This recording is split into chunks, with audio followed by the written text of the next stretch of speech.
Right, we're taking Janine Perrott here. We are now taking you live to Bob Hawke in Sydney on Malcolm Fraser.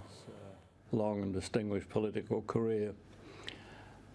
Of course, Malcolm Fraser and I were on opposing sides of the political fence, but I want to say at the outset that I had an absolute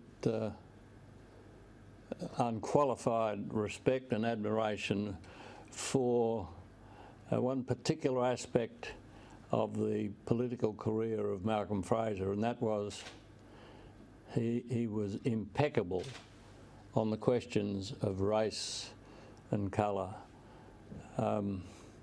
This was evidenced in many ways during his time in office, perhaps most particularly in 1979, Commonwealth Heads of Government in regard to dealing with Zimbabwe, which had been under minority white rule, and there was a move led very much by Malcolm to bring that to an end and to establish majority black rule in Zimbabwe.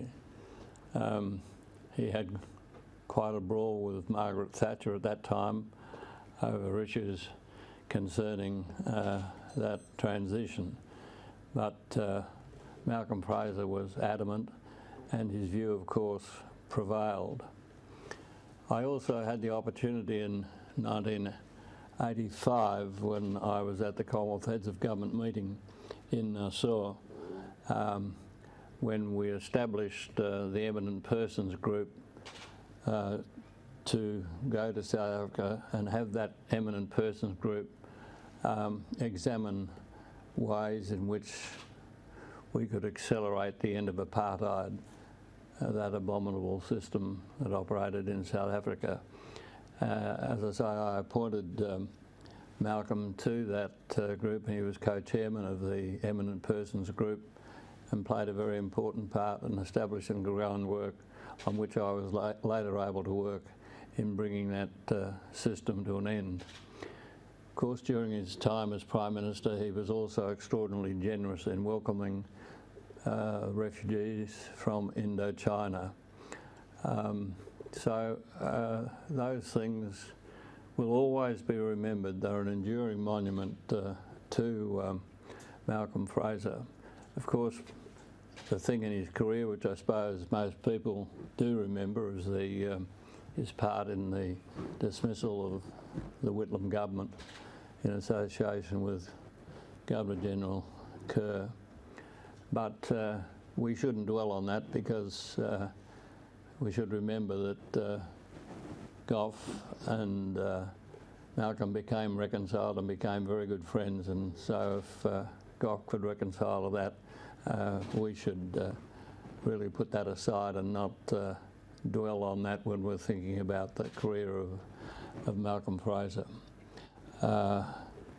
He also, in his post-Prime-Ministerial life, became an outstanding figure in the advancement of human rights issues in all respects. In fact, a lot of people said that after he'd finished as Prime Minister, as Liberal Prime Minister, he moved that far to the left that he was almost out of sight. Well, I'd take that as a compliment to him. So I conclude as I began my thoughts are with Tammy as she now contemplates life without Malcolm. He'll certainly be remembered as a very significant figure in the history of Australian politics.